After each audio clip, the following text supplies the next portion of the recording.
Graça, paz e alegria. A porção de hoje, recomendada para a leitura da Bíblia em um ano no plano sequencial, é Neemias do capítulo 4 ao capítulo 7. Havia realmente uma luta muito séria contra a construção do muro em Jerusalém. Aquilo daria autonomia para a cidade, delimitaria o seu espaço, permitiria que pessoas pudesse haver um controle sobre quem entrava e quem saía, que dia que entrava, que dia que saía, essa coisa toda. Os contrários queriam parar aquela obra de qualquer jeito, tanto com gracejos, com ameaças, tentando até mesmo tirar Neemias de Jerusalém, ou até tentando que ele fizesse algo errado mesmo, para ter do que acusar Neemias diante da situação toda. Muitas artimanhas podem sim ser utilizadas em situações assim, e ainda que haja uma questão de tomarmos todos esses cuidados e essa preocupação, nós precisamos sim contar com o apoio do Senhor para podermos identificarmos todas essas coisas e lutarmos da forma adequada para que possamos ter vitória. E ainda no caso de Neemias havia uma questão de informação interna. Pessoas que estavam ligadas com os que estavam causando problemas para Neemias, elas estavam ligadas tanto por laços de família, ou por acordos, por alguma situação assim, e que então vazavam para esses que estavam contrários a Neemias as informações, ou até mesmo tentavam levar Neemias ao erro. Nós precisamos tomar muito cuidado com as artimanhas dos que se levantam contra aquilo que nós estamos fazendo em o nome do Senhor. Claro que podemos contar com o cuidado do Senhor, mas há momentos em que nós precisamos fazer a nossa parte, sim, com força, claro, e com a inspiração vinda do próprio Senhor, mas nós estaremos agindo em algumas situações. Há alguns momentos em que o Senhor resolve de forma completamente milagrosa. E há situações que Ele nos usa para que possamos mostrar que é possível identificar as armas que são utilizadas pelos contrários e que é possível sim resistir a essa investida e ter vitória, mesmo sem uma intervenção milagrosa. Bom, eu digo assim porque nós sabemos que de qualquer forma, quer seja de forma milagrosa, quer seja a partir da nossa ação lutando contra, de qualquer forma nós contamos com a direção e o cuidado do Senhor. A construção termina. Foi necessário resistir todas essas tentativas dos que se levantaram contra, foi necessário estar até mesmo pronto para uma batalha mesmo, mas as coisas acontecem e o desejo do Senhor é confirmado no meio de tudo isso.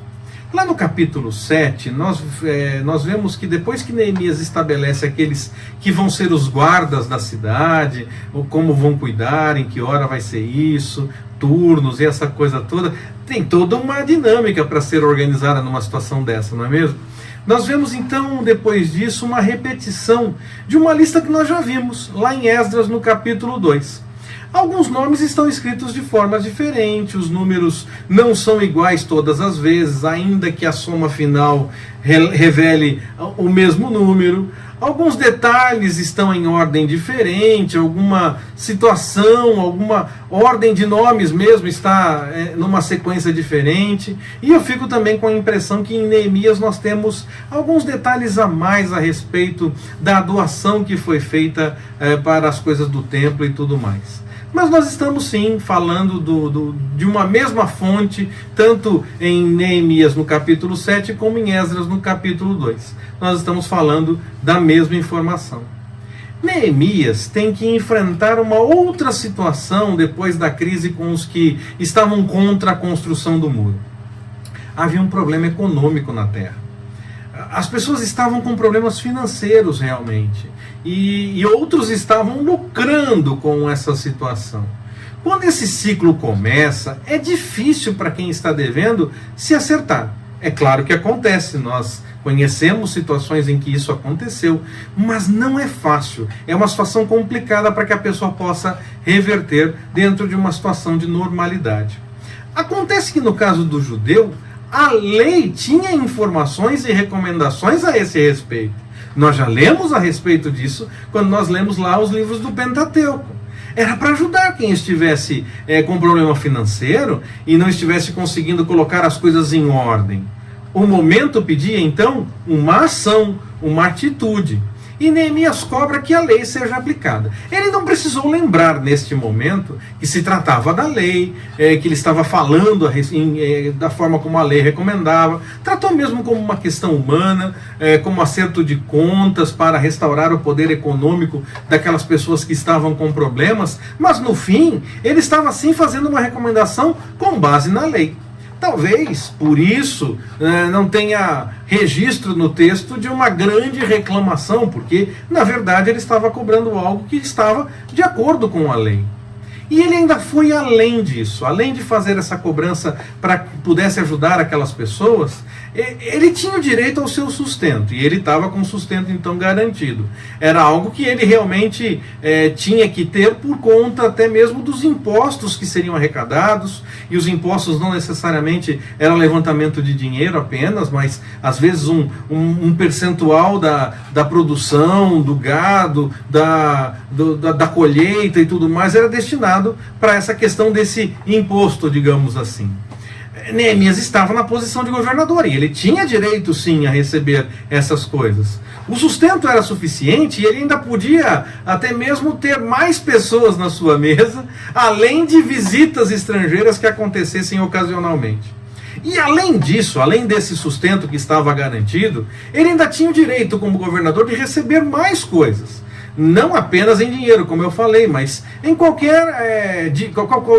como muitas vezes, da forma como eu citei, com um percentual da colheita, um percentual do rebanho, alguma coisa em roupa, o que quer que fosse. Não era apenas dinheiro esse imposto. Qualquer direito que a posição que ele ocupava permitisse, e que outros, inclusive, antes dele, cobravam que isso fosse garantido mesmo com a situação financeira complicada que a terra estava passando. Mas Neemias abriu mão. Ele teve o sustento, a mesa estava garantida. Mas aí então seria como ele ter o sustento, mas abrir mão de auxílio paletó, auxílio moradia, reembolso de despesas e outras tantas coisas que os nossos políticos podem ter. Bom, não apenas os políticos, quando a gente fala assim, parece que está falando só de um ou de outro, não. Nós estamos falando de legislativo, executivo, judiciário, além de outras pessoas que até possam trabalhar em qualquer dessas esferas de poder. O judiciário, na verdade, nós não estamos falando nem de políticos, mas eles têm também direitos a muitas coisas. Eu sei que nós vivemos dias complicados para usar esses exemplos políticos. As pessoas sempre acham que a gente está falando a favor de um, contra o outro, mas eu entendo que este exemplo vale sim para uma comparação com uma situação que nós vivemos há pouco tempo no nosso país. Quando a pandemia começou em 2020, tentaram colocar em discussão a redução de salários e benefícios lá dos políticos de Brasília, o que poderia, claro, gerar exemplos para estados e municípios da mesma forma. Mas disseram que era uma medida demagoga, querendo apenas votos para a próxima eleição, querendo se aproveitar do momento para tentar ter algum tipo de lucro político. Mas com a queda na arrecadação, já que as pessoas estavam comprando e vendendo menos, transitando menos, andando menos pelos caminhos e pelas ruas, o povo precisava diminuir também as atividades para evitar ter contato com muita gente e contatos até que poderiam ser evitados. Então era uma medida natural ter uma economia para poder de fato ajudar aqueles que estavam de fato precisando nesse momento. Esse foi o exemplo de Neemias. Ele abriu mão e aí pôde colaborar com outra situação. Diante daquela questão financeira que estava passando a cidade, ele abriu mão de muita coisa que ele poderia receber. Se a Bíblia fosse usada como exemplo e não apenas para tentar legitimar as próprias vontades, quem sabe esse exemplo de Neemias pudesse ter sido aplicado naquela situação. Não apenas por alguns, por este ou por aquele, mas por todos. A questão não é aqui que nós estamos querendo que seja atingindo um ou outro apenas, mas nós estamos falando de uma questão de conceito, de uma questão de ideia, que poderia ser aplicada por qualquer um, se a Bíblia fosse usada como exemplo e como inspiração de fato.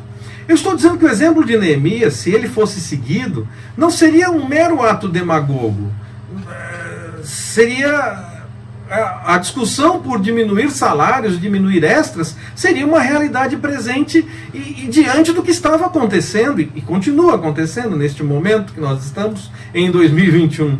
E não só discutir isso para um ou para outro, mas de todos, e de qualquer linha de pensamento, de qualquer linha de entendimento ideológico e político.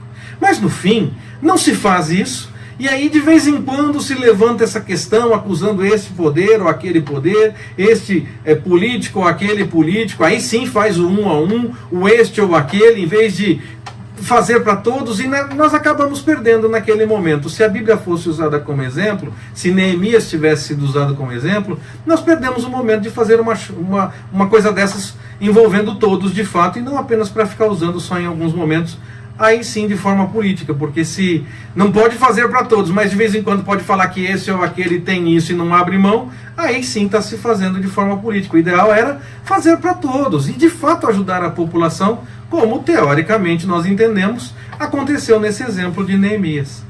A Bíblia não foi seguida então nesse caso, quando nós falamos disso no Brasil, nesse exemplo que eu estou citando, que era para diminuir salários e extras que os políticos e afins recebem. Seria interessante que a Bíblia fosse usada assim como exemplo, e não apenas citada quando interessa para mera aparência de espiritualidade ou para legitimar as próprias vontades, que muitas vezes até contradizem a Bíblia, só que usam uma interpretação deturpada para defender. E não é apenas um que está fazendo isso, porque está falando desse ou daquele. Não, eu não estou falando desse ou daquele, não é apenas um que faz isso.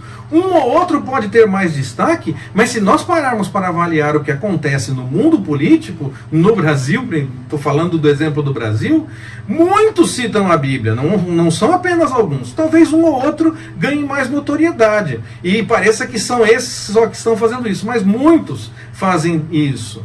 E não é de hoje que isso acontece também, porque, como diz Eclesiastes, não tem nada de novo debaixo do céu, não é mesmo? Que nós não aceitemos que façam isso com a Bíblia. Nós conhecemos os exemplos, nós conhecemos as histórias, nós precisamos lutar para que elas sejam aplicadas da forma correta, que elas sejam sim usadas como exemplo, mas da forma correta, e que seja usado de acordo com a vontade do Senhor. Antes, então, nós temos que lutar para que a Bíblia seja usada como exemplo de fato, e que a sua revelação não seja usada para legitimar as vontades desse ou daquele.